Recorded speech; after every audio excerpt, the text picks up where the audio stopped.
Me dijeron que no podían permitírselo, que la situación estaba complicada, que yo era lo bastante independiente como para apañármela sola, así que trabajé en 2 sitios, me salté comidas y estudié con un portátil viejo, cuya pantalla parpadeaba sin parar. Aún así, lo conseguí, aún así, me gradué, y cuando dijeron mi nombre, levanté la vista hacia el público sin esperar ver a nadie. Pero allí estaban a mis padres, en primera fila, aplaudiendo como si hubieran estado a mi lado todo el tiempo. Creí que eso era lo peor, hasta que vi el cheque que le dieron a mi hermana en su fiesta de graduación, hace 2 años, y entendí exactamente cuánto habían pagado por su matrícula. Se me revolvió el estómago y me temblaron las manos, así que cuando me pasaron el micrófono en el escenario, dije algo que jamás había planeado, y sus caras se pusieron pálidas. Me llamo June, y esta historia no trata de venganza. Y Sabra, la verdad, y lo que pasa cuando quienes te criaron fingen que no necesitas lo que a otras se lo dieron sin pensar. Si alguna vez te has sentido invisible dentro de tu propia familia, ojalá mi historia te ayude a sentirte un poco más vista. La casa de los Witt estaba al final de una calle bordeada de pinos en Bozeman, Montana. Tenía ese encanto pulido que salía en los tours de casas del vecindario en contraventanas azules, un columpio blanco en el porche, parterres de flores perfectamente simétricos. Dentro, las paredes estaban llenas de fotos en viajes familiares, a esquiar a Big Sky, retratos navideños, camisetas a juego del 4 de julio, pero si uno miraba con atención, las sonrisas de Jenna Whitlow siempre llegaban con un leve retraso, demasiado ensayadas. Jenna era la mayor, callada, meticulosa, siempre dibujando en cuadernos de espiral o acumulando revistas antiguas de arquitectura. Era del tipo de niñas que arreglaban un grifo que goteaba antes de pedir ayuda, que se horneaban su propio pastel de cumpleaños cuando a todos los demás se les olvidaba el suyo. Su hermana pequeña, Avery, era pura luz brillante, ruidosa, la que conseguía los papeles principales en las obras del colegio, y ganó el premio juvenil del Rotary Club. A su madre, Deborah, solía presentarla con una sonrisa orgullosa a Ness, mi pequeño legado, como si Jenna nunca hubiera existido en esa ecuación. El día que llegaron las cartas de la universidad, Jenna encontró la suya entre un montón de propaganda encima de la mesita del recibidor. Montana State, diseño de interiores, su programa soñado, cerca de casa, asequible, suyo, Losses, con las manos temblorosas, leyendo una y otra vez el Felicidades en azul. No le había contado a nadie que había enviado la solicitud. Antes de llegar a la cocina, Avery bajó las escaleras dando gritos. Me han aceptado en Northwestern, el programa de Derecho. Completo. Su sobre era grueso, brillante, y ya olía a éxito. Deborah apareció en segundos, prácticamente arrancándole el so aquella noche. Jenna observaba desde un rincón cómo el salón se transformaba en una pequeña fiesta en cupcakes, de esa pastelería carísima del centro. Globos, dorados brillando con las letras N, W, L y brindis, con sidra en copas de cristal. Avery giraba sobre sí misma con un vestido que había comprado por si acaso, mientras sus padres hablaban de visitas al campus y la seguridad en una gran ciudad. Cuando Jenna mencionó que también había sido aceptada, Deborah desapareció. Detrás de su copa de vino, «Qué bien, cariño, Montana State. Una opción sólida», dijo, antes de volver su atención a Avery y al portátil, lleno de tableros de inspiración, para decorar la residencia. Jenna se sentó en el brazo del sofá, con la carta de aceptación doblada en el regazo, mientras la habitación latía de risas en las que ella no estaba incluida. 2 noches después, se convocó una cena familiar financiera, la mesa tea, servilletas de tela y la vajilla especial. Una vela parpadeaba en el centro, dándole un aire más ceremonial que festivo. A Jenna se le retorció el estómago. James carraspeó como si fuera a dar un sermón. Hemos revisado cuidadosamente nuestras finanzas, comenzó, y hemos decidido que podemos apoyar por completo a una de vosotras en la universidad. Jenna no se movió, ni siquiera parpadeó. Deborah retomó la palabra, posando la mano sobre el brazo de Avery como si puntuara la frase. Cariño, tú siempre has sido tan independiente. Ya te las arreglarás. Pero derecho es duro. Y Chicago, es caro en Avery, necesita todo nuestro respaldo. Y entonces James lo dijo como un punto final. Te apañarás. Jenna no sonó cruel.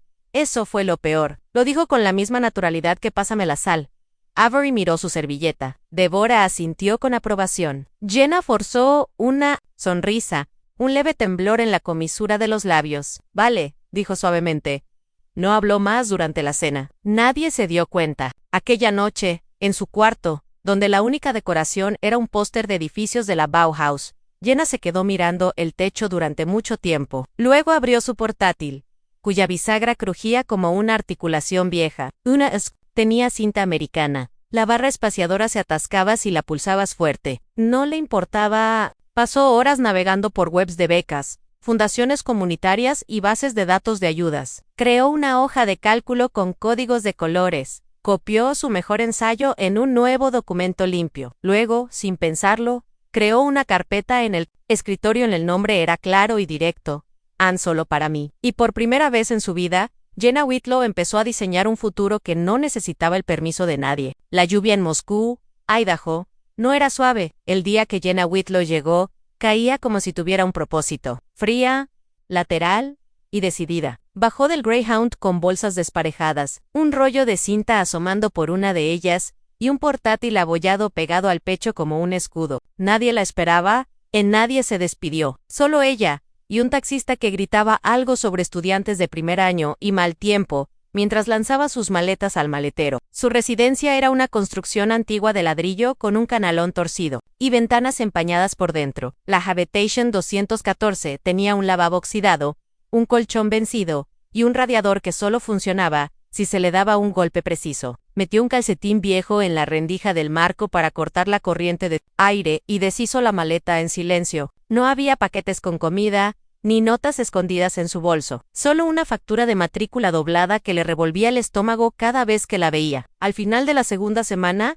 Jenna ya tenía trabajo, no glamuroso, ni siquiera en el campus. Era una media jornada en Gringer's Millworks, un polvoriento taller de carpintería a 1 kilómetro del campus, regentado por un hombre mayor llamado Walt Granger. El lugar olía a cedro, trementina y café rancio. Las tareas de Jenna eran simples: barrer el serrín, organizar soportes por tamaño y etiquetar paquetes listos para enviar. Pero entre tarea y tarea, observaba cómo se movían las máquinas, cómo los restos se transformaban en formas útiles, como el lápiz de Walt nunca abandonaba su oreja. Una tarde lo encontró encorvado sobre un formulario del ayuntamiento, murmurando maldiciones por lo bajo. Otra inspección de incendios, refunfuñó, agitando un portapapeles. Quieren un nuevo plano del local. Me tiemblan demasiado las manos ahora. No puedo trazar una línea recta ni por mi vida. Jenna dudó. Entonces, Anne podría intentarlo. Walt alzó una ceja surcada por los años. Tú dibujas. Ella sintió. Estudio arquitectura de interiores en primer año. El Group, mientras le alargaba un lápiz y una regla metálica. Andale. 2 horas más tarde,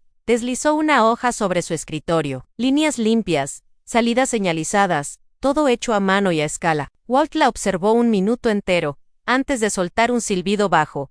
Vaya, lo hiciste a pulso. Jenna sonrió apenas en sí. Al día siguiente, el plano estaba pegado en la pared sobre el banco de trabajo. 2 días después, una clienta llegó a una mujer de pelo rizado, recogido con un clip y una mancha de café en la manga. Mónica Ruiz, dueña de una cafetería a unas calles de allí, se detuvo a mitad de pedido al ver el dibujo. ¿Tú haces diseño?, preguntó mirando a Jenna. Ella titubeó, y luego asintió. Anne, sí. Mónica sacó su móvil y tecleó algo. Estoy reformando. Si te interesa. Necesito a alguien que vea los espacios de otra manera. Anne se reunieron ese fin de semana. Mónica le mostró la cafetería en esquinas sombrías, incómodas, pero con potencial. Jenna pasó 2 noches bocetando a la luz de una lámpara, rodeada de libros y el murmullo suave del campus. El lunes tenía un concepto. Mónica le dio 60 euros en efectivo y un muffin de arándanos que había sobrado. Era la primera vez que Jenna cobraba por algo que había creado, no por limpiar ni embalar, sino por imaginar y plasmar con su mente. Esa noche, en su habitación, con la luz parpadeante del techo, Jenna encendió el portátil. La barra espaciadora seguía atascada, pero funcionaba. Creó una cuenta de Instagram, JW Studio Designs. Su primera publicación fue una foto del plano del café, con los bordes algo curvados, bajo la luz ámbar del taller. El pie de foto era simple, de restos a espacios. Esperaba silencio, pero unas horas después, un mensaje apareció en su bandeja de entrada. Ice Hollister. Share Urban Build and Folk Fresco. ¿Te planteas hacer freelance? Hablemos. Jenna lo leyó 2 veces antes de mover los dedos. Escribió despacio. Envió el mensaje y se quedó mirando la pantalla hasta que el resplandor la hizo parpadear. Más tarde esa noche, cuando Walt ya había cerrado y los otros estudiantes se habían ido, Jenna se quedó. Recorrió el taller móvil en mano, grabando el zumbido de las máquinas al apagarse, el ritmo suave de las herramientas colgadas en la pared, el crujir de la madera sentándose. De vuelta a su escritorio, guardó el archivo en una carpeta nueva. Solo para mí. Lo tituló Primer trabajo pagado, que no viene del bolsillo de papá y mamá. Por primera vez, su nombre, solo su nombre, valía más que una firma en los mensajes familiares. Empezaba a hacer su sello, Proyecto 3. Proyecto en cuanto Jenna Whitlow pisó el porche de la casa de su infancia en Bozeman, Montana. El aroma a arroyos de canela y pavo asado la envolvió como un recuerdo antiguo. Dentro, las risas fluían, claras, sin filtro, inconfundiblemente de Avery. Jenna ajustó la correa de su mochila y respiró hondo, preparándose, y abrió la puerta principal. La casa seguía igual, anzuelos de roble brillantes, el crujido familiar del tercer escalón, guirnaldas algo prematuras para Navidad, fotos familiares en las paredes, los retratos de último curso de Avery enmarcados con protagonismo. Los de Jenna, apenas visibles en las esquinas. Antes de entrar del todo, Deborah salió de la cocina secándose las manos en un paño de temporada. ¡Qué bien! Has llegado. Justo a tiempo. Estamos a punto de sentarnos, dijo dándole a Jenna un beso al aire en la mejilla, sin mirarla a los ojos. La mesa del comedor se extendía desde la cocina hasta el salón, desbordante de comida y parientes. A Jenna la llevaron al extremo, en una silla plegable traída del sótano que se tambaleaba con cada movimiento. Su plato medio colgaba al borde del camino de mesa, a centímetros del cuenco del perro. Enfrente, Avery ocupaba la cabecera de la mesa, riendo a mitad de frase, claramente en su elemento. Y entonces el profesor Klein dice: «Ya tienes el temple de una fiscal». Avery sonrió mientras alzaba su copa de sidra. La sala estalló en risas suaves y asentimientos orgullosos. «Esa niña tiene un don natural», comentó el tío Brent, dándole un codazo a James con complicidad. Deborah sonreía radiante. «Isme, niña, nació para los alegatos». Jenna sonrió con cortesía mientras cortaba su ración de relleno. Cuando la conversación giró hacia ella, habló en voz baja. «He estado haciendo algunos proyectos de reforma por encargo, sobre todo viviendas. Particulars. También estoy aprendiendo Rhino para modelado 3D. Deborah asintió distraída, mientras volvía a llenar la copa de Avery. «¿Sigues en la carpintería? Qué tierno. ¿Has pensado en algo un poco más práctico? Auxiliar dental, quizá. O informática». Jenna no respondió. No lo necesitaba. La charla ya había cambiado de rumbo. Planes de vacaciones, el próximo juicio simulado de Avery, el compromiso de la prima Ellie, siempre seguía adelante. Tras la cena, Jenna se quedó a recoger la mesa mientras los demás se trasladaban al salón para el postre y el café. Estaba apilando platos junto al fregadero cuando oyó las voces de sus padres desde la otra habitación. Lo bastante bajo como para que nadie más las oyera, pero lo bastante claro para ella. «Avery necesita un empujón», susurró Deborah. «Es nuestra mejor oportunidad de que algo realmente valga la pena». «¿Y Jenna?», preguntó James, mientras enjuagaba un plato. «Ella se las apañará. Ann siempre lo hace. Y si no, bueno, tampoco es que hayamos invertido mucho en ella». Jenna se quedó quieta. El plato en sus manos no cayó, su corazón no se aceleró, no parpadeó para contener lágrimas. Las palabras se asentaron como polvo sobre una verdad que llevaba tiempo sabiendo, pero nunca había oído en voz alta. Y esa noche, sentada en su vieja cama individual, con las piernas cruzadas, Jenna contemplaba el techo. La habitación olía a lavanda por un ambientador que Avery había puesto en el conducto años atrás. La mitad del cuarto se había convertido en trastero. Vestidos de fiesta, planchas antiguas, cajas con la etiqueta Avery. No tocar. Jenna no las tocó. No tenía por qué. La única luz provenía de la pantalla de su móvil. Observable un diseño que había terminado esa misma semana. Un rincón de lectura acogedor creado a partir de bancos de iglesia restaurados y vidrio antiguo, diseñado para una librera que reformaba su local en Luan. Las curvas estaban calculadas con precisión. Era precioso.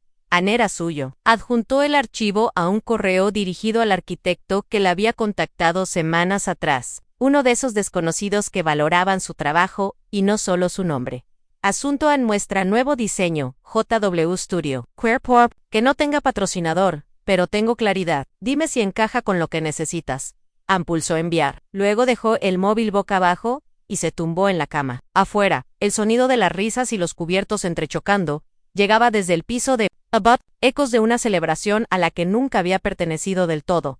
Tal vez ese sitio en la mesa nunca había sido suyo. Tal vez no importaba, porque mientras otros repartían el pastel y elogiaban a otra persona, Jenna ya estaba construyendo algo más sólido, su propio espacio, su propio nombre, su propia mesa. La primera vez que Jenna pisó el almacén de la calle Division, se preguntó si seguía siendo seguro. Las grietas en el hormigón parecían cicatrices viejas. La hiedra trepaba por los ladrillos descubiertos y las vigas crujían al viento. Pero, en lugar de sentir miedo, Jenna sintió una extraña sensación de pertenencia. Le recordaba a sí misma desgastada, efímera, pero llena de potencial. «Bienvenida a Line 9», dijo una voz tras ella. Riley Terren estaba allí, brazos cruzados, botas cubiertas de yeso seco, una sonrisa ladeada en los labios. Era la arquitecta que había visto el plano del café de Jenna en internet y le había enviado un mensaje que lo cambió todo. «No is glamuroso», añadió Riley, «pero es nuestro». Line 9 no era un estudio de diseño tradicional, era más bien un santuario creativo, un espacio común donde se cruzaban diseñadores jóvenes,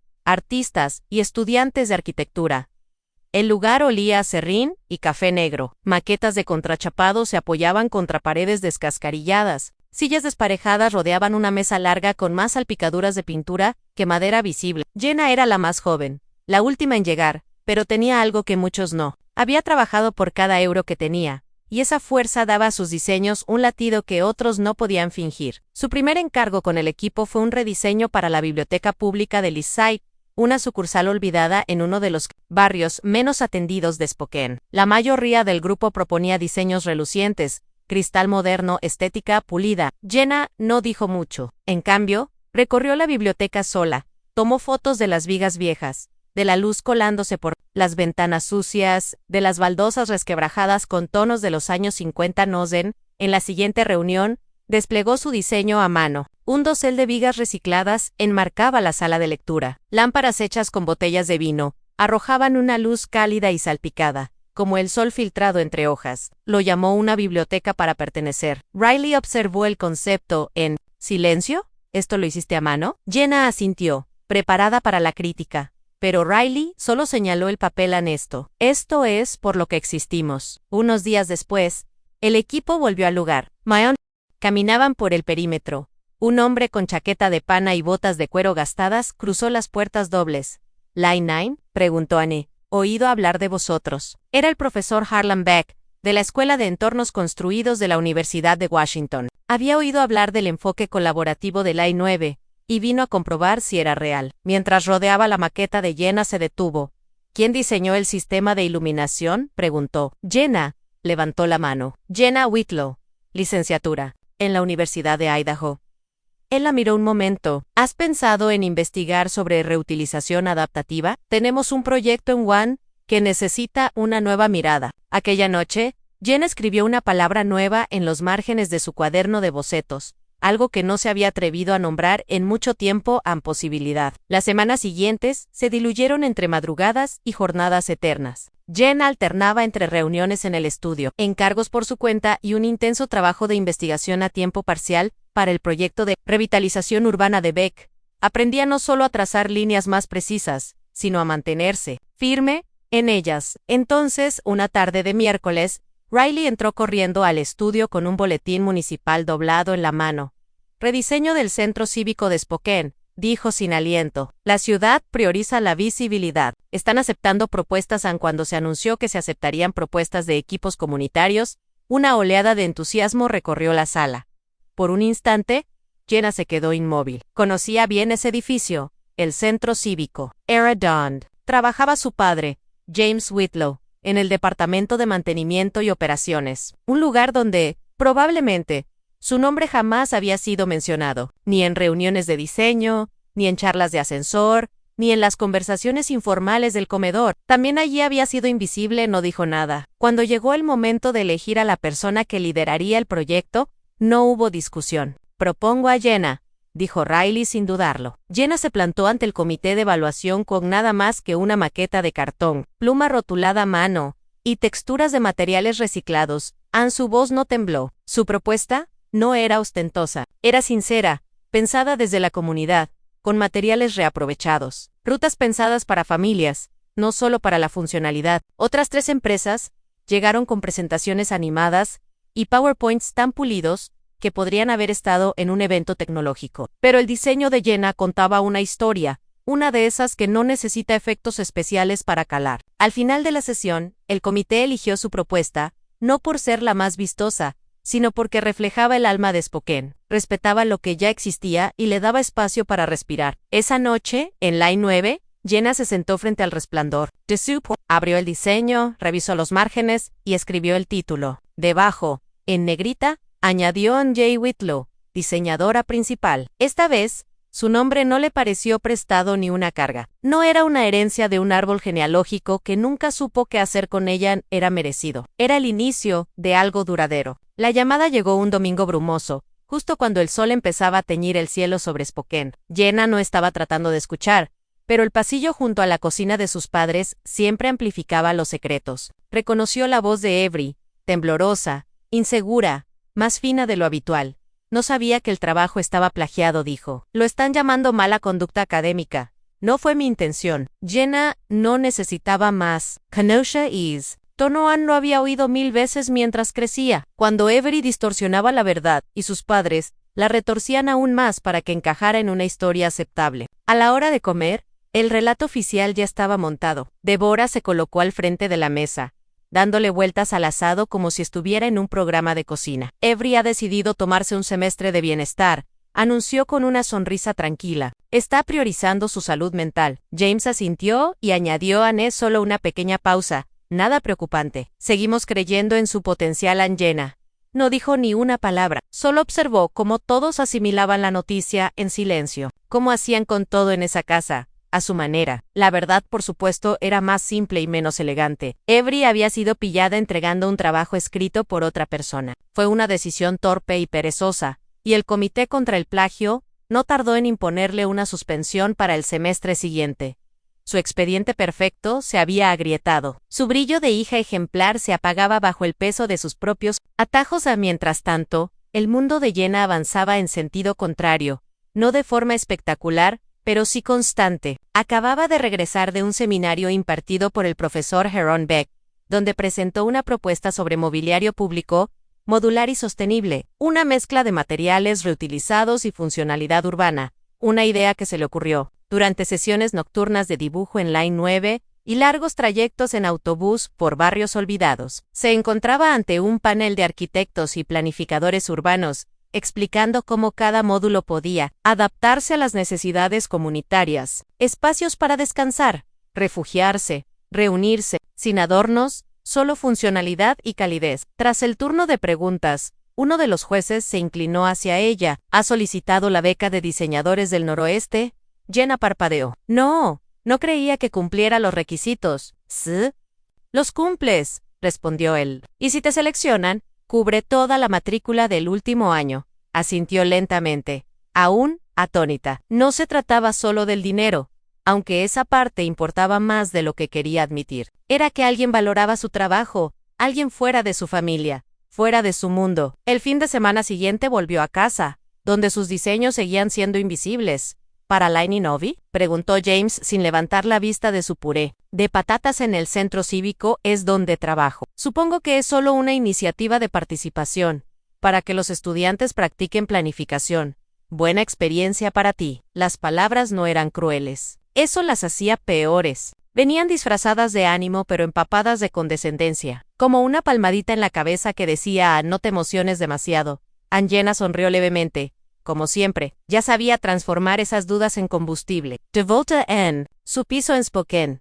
Al día siguiente, abrió su portátil y encontró un correo nuevo. Asunto en confirmación etapa 2. Proyecto Centro Cívico. Cuerpo, enhorabuena. Tu propuesta ha sido seleccionada para pasar a la presentación pública. Representarás a Line 9 como diseñadora principal. CCN James Whitlow. Instalaciones.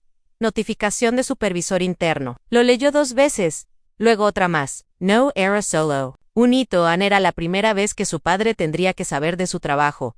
No porque ella se lo contara, no porque él lo preguntara, sino porque el sistema al que servía ahora le obligaba a reconocerla. No reenvió el correo. No hizo captura. No llamó a casa. Lo guardó en una carpeta llamada confirmado y volvió a su cuaderno de bocetos. Su mente ya estaba en nuevos planos, nuevas formas. nuevos espacios comunitarios, porque no todo debía anunciarse.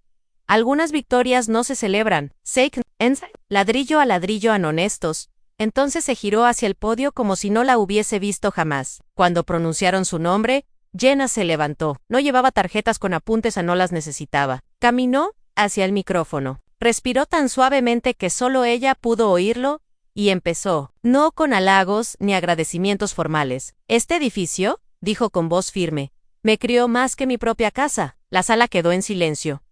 Hasta el revoloteo de papeles se detuvo. Habló de las tardes pasadas en la biblioteca pública, del centro cívico, sentada en una silla junto a las ventanas orientadas al este, dibujando formas sobre papeles que nadie vería. Contó cómo esa luz matinal tamizada fue su primera guía, como el silencio de un espacio, al que nadie le dio importancia, la hizo sentir, por primera vez, que podía existir plenamente sin tener que justificarse. Esa luz, continuó, le enseñó algo que su hogar no pudo, aunque los espacios pueden sostenerte cuando las personas no lo hacen. En una de las primeras filas, James se movió levemente en su asiento en Jenna. No lo miró. No hacía falta. Siguió adelante, guiando al comité y al público por su propuesta. El centro cívico, explicó, no necesitaba reinvención, sino recuperación. Su diseño respetaba las estructuras originales, reabría tragaluces olvidados, e integraba elementos sostenibles para realzar lo que ya existía. Cada parte del proyecto se inspiraba en la memoria, la intención y una dignidad silenciosa. Al terminar, hubo un instante de pausa, luego los aplausos comenzaron a brotar lentamente. El alcalde se puso en pie, luego el comité de selección, y después el resto del público. En Jenna no sonrió. Inclinó la cabeza una vez en señal de agradecimiento, y se apartó mientras el moderador regresaba al micrófono. Nos complace anunciar, dijo el presentador, que la propuesta de estudio Line 9, liderada por Jenna Whitlow, ha obtenido la mejor evaluación y recibirá la subvención piloto para su desarrollo. Por el rabillo del ojo, Jenna vio al hombre sentado junto a su padre inclinarse hacia él. ¿Esa es tu hija?, preguntó. Tienes que estar orgulloso. James soltó una risita corta, sin emoción. Sí, respondió, con la vista fija al frente. Es persistente. Aquella noche, Jenna no volvió a su estudio en Spokane sino en Bozeman, por petición de su madre. Deborah la había llamado días antes con voz melosa. Estamos organizando una cenita solo nosotros, para celebrar lo tuyo. ¿Ven? A casa, una noche. Sí. La casa estaba cálida. Olía a pan de ajo y pollo al horno. Avery estaba tirada en el sofá, mirando el móvil sin levantar la vista cuando Jenna entró. En la mesa, la conversación era desganada. Jenna esperó a que alguien mencionara el tema. Como nadie lo hizo, habló ella ayer, presenté la propuesta del centro cívico. Dijo, eligieron mi diseño. Avery no levantó la cabeza. No hace falta plantarte delante de cientos de personas para demostrar que vales algo, ¿sabes? Deborah intervino mientras cortaba el pollo. Está bien, cariñón, pero que no se te suba. A veces las cosas son cuestión de suerte. Esto, en el lugar adecuado, en el momento justo. Nadie preguntó qué había dicho en su discurso. Nadie quiso ver los bocetos. Nadie le dijo que estaban orgullosos. Jenna apartó los guisantes de su plato, sin tocarlos. Comprendió, sin enfado, que no la estaban celebrando, solo la toleraban. Su éxito no los inspiraba, los incomodaba. Se salía del guión donde ella debía quedarse callada y no destacar. Demasiado, ya no necesitaba sus aplausos. La ciudad ya se había puesto en pie. El aire primaveral en Bozeman olía a manzanos en flor y césped recién cortado, como una postal de otro tiempo. Jenna Whitlow bajó del coche de alquiler con una respiración tranquila, alisándose la falda azul pizarra. No había ido por ella, sino por la graduación de Avery, o al menos, por la ceremonia. La verdad era que Avery había sido suspendida y no recibiría su título ese semestre, pero en casa de los Whitlow, nadie iba a permitir que los hechos arruinasen una buena imagen. Asistiremos, haremos las fotos, mantendremos el ánimo alto, había dicho Deborah por teléfono, como si organizara una rueda de prensa. Dentro del auditorio, el escenario estaba decorado con pancartas enormes y borlas doradas. Jenna encontró asiento al fondo, sin ser notada. Llevaba el pelo recogido en un moño bajo, sin pintalabios, sin joyas, solo presencia. Al frente, a sus padres revoloteando alrededor de Avery como si fuera de la realeza. Deborah arreglaba su toga alezando macones, mientras James se acomodaba la corbata por quinta vez. Avery sonreía bajo el centro de atención, con una postura ensayada y una sonrisa estudiada. Entonces comenzó la presentación de diapositivas. En la pantalla aparecieron imágenes de Avery de niña con bañadores de volantes, en uniformes de animadora, soplando velas entre globos brillantes, vacaciones familiares en Lake Tahoe, barbacoas del 4 de julio, y mañanas navideñas con pijamas de cuadros. El rostro de Jenna no aparecía ni en el fondo, ni siquiera desenfocado en una esquina. No era un descuido, Ann. Fue deliberado. No sé, en mudo ya no, pero algo en su pecho se hizo más denso. Un dolor sordo que no nombraba desde los 16 años. Tras la ceremonia, Jenna se detuvo junto al puesto de flores, dispuesta a marcharse sin ser vista. Pero Deborah la agarró del brazo como una directora dando la señal. Ahí estás, Ann, ven. Una foto con tu hermana. La subiremos a Facebook. Que todos vean lo unidas que sois. Jenna la siguió por instinto. Avery estaba bajo un árbol en flor, con el birrete ladeado, mirando el móvil con gesto aburrido. Apenas levantó la vista. Deborah levantó el teléfono con una sonrisa demasiado amplia, y Jenna dio un paso atrás. No quiero fingir, dijo en voz baja. Deborah parpadeó. Fingir que somos algo que no somos. No voy a seguir actuando solo porque encaje en tu historia. Las palabras no fueron duras ni enfadadas, pero cayeron como una puerta que se cierra. A nadie se movió. Avery apartó la mirada. La sonrisa de Deborah se desdibujó, la mano bajando despacio, como si el teléfono de repente pesara demasiado. Jenna no esperó respuesta. Caminó fuera del jardín con la tranquilidad de quien ya no necesita permiso para marcharse. De vuelta en Spokane, se quitó los zapatos y dejó las llaves sobre la encimera del estudio que compartía. La ciudad zumbaba levemente afuera. Su mochila descansaba contra un taburete. El correo se esparcía sobre la barra, entre propaganda y facturas, hasta que sus dedos se detuvieron en un sobre. Era grueso, blanco, con el sello dorado de la Oficina Estatal de Innovación y Diseño Público de Washington. Lo abrió. Dentro había una carta formal en el estado de Washington. Invita a la señora Jenna Whitlow a actuar como ponente principal en la ceremonia de graduación de 20.124 para estudiantes de diseño aplicado y planificación medioambiental. Jenna parpadeó, volviendo a leer las palabras. La carta detallaba su selección, no solo por su excelencia académica, sino por ser la primera estudiante de grado en crear y escalar un modelo de diseño sostenible, aún estando en la universidad. Su trabajo con Studio Line 9 había halagado a mesas políticas, comités de subvenciones, e incluso al propio Estado. La última línea le cortó el aliento. La ceremonia será retransmitida para inspirar a los futuros líderes del diseño. No lloró.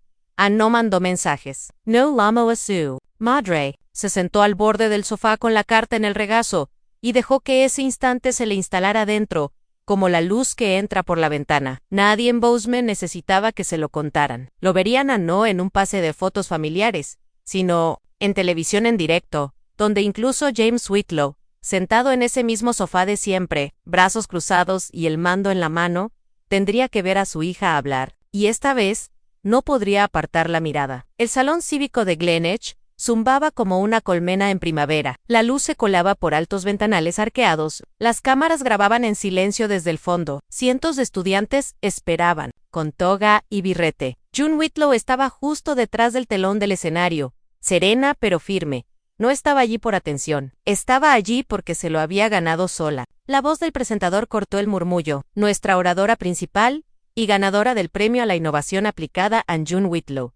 Al salir, aplausos. Llevaba una americana negra sencilla, vaqueros y las mismas botas gastadas que la habían acompañado en cada clase nocturna y turno de mañana. Su voz sonó clara. Buenos tardes. Primero, felicidades a todos, lo lograsteis. Y si sois como yo, probablemente pagasteis ese asiento vosotros mismos. En el silencio fue total. Cuando la gente dice, creemos en ti. Normalmente lo dicen, hasta que tienen que demostrarlo. Yo trabajé de noche. Limpié oficinas y arreglé impresoras para estar aquí. Sé lo que es sentirse invisible en tu propia mesa, pero visto por un profesor que apenas recuerda tu nombre. Pulsó el mando. Detrás de ella pasaron imágenes en sus bocetos, la rehabilitación de su garage, convertido en estudio, parques diseñados para niños desfavorecidos. El diseño no va de planos, va de dar espacio a quienes se les dijo que no pertenecían. En casa, Carla se aferró al borde del sofá. Dennis miró la pantalla con la boca entreabierta. Lexi resopló, pero nadie dijo nada. En el escenario, la voz de June se suavizó. No hace falta esperar a que te den un sitio en la mesa. ¿Puedes construir la tuya, Ann? Y yo lo hice. Estelle Aron Loss. Aplausos en una chica del público, con lágrimas en los ojos, le dijo, Ann, acabas de contar mi historia. Ann, gracias. June sonrió, abrazándola con fuerza.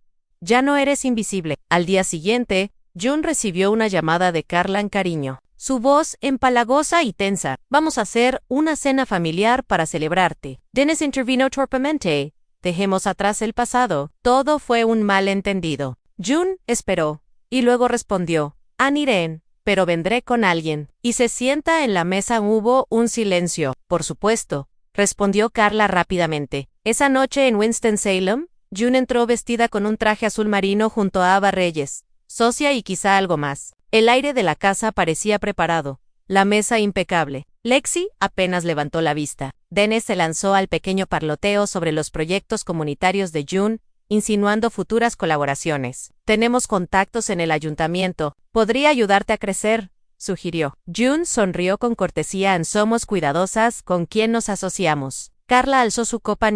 Esto es lo que importa a la familia. June dejó suavemente el tenedor y sacó un sobre. Dentro, una carta oficial del Consejo Estatal de Desarrollo con una frase en negrita. No, colaboramos con asociados de Dennis Witt, debido a investigaciones en curso sobre conflictos de interés. Dennis palideció. Carla balbuceó. Louis sacó el segundo documento. Un acuerdo de financiación para estudiantes abandonados por sus familias. La voz de June fue tranquila. No he venido a cerrar nada. He venido a dejar claro que no estoy pidiendo un sitio en vuestra mesa. Ya que la mía. Ann se levantó. Ava Loss en la puerta. June se giró por última vez. La familia no es sangre, es creencia, y se fue. La luz del atardecer se colaba entre las tablas del suelo de madera del estudio H+. En el centro de Glen Ridge, June se sentó junto a la ventana, bebiendo té de jazmín. Su cuaderno estaba abierto en un nuevo proyecto en un huerto urbano, donde los niños pudieran cultivar verduras junto a paneles solares. Sobre su escritorio colgaba una hoja antigua. Sí, un día no te sientes querida. Construye un lugar donde el amor no necesite pedir permiso. Lo había escrito con 18 años. Ahora estaba enmarcado. Su móvil vibró en un mensaje de Lexi. Lo siento, estoy aquí si algún día quieres hablar. June no respondió, pero tampoco lo borró. Aquella noche, entre cenas y planos, June miró. Ahí va, hay nombres que dejamos de decir, y comidas que dejamos para cocinar la primera. ¿De verdad, Eva? Solo asintió. Más tarde, colgaron un cartel de madera en la entrada del estudio H+ Studio, donde los invisibles son recordados. June salió mientras el sol se ocultaba tras las colinas. El aire olía a lluvia y cedro. No miró atrás. No lo necesitaba. Ya había llegado. A veces, quienes más deberían creer en nosotros, son quienes más nos hacen dudar de nuestro valor. Pero sanar no siempre viene con una disculpa. Llega al construir una vida tan llena de verdad, que el silencio ya no duele. Aprendemos a elegirnos, a crear mesas donde ya no rogamos por un sitio, sino que lo ofrecemos a quienes de verdad nos ven. Si esta historia te ha tocado, cuéntamelo, comparte tu camino y no olvides seguir el canal para más relatos que hablan desde el corazón.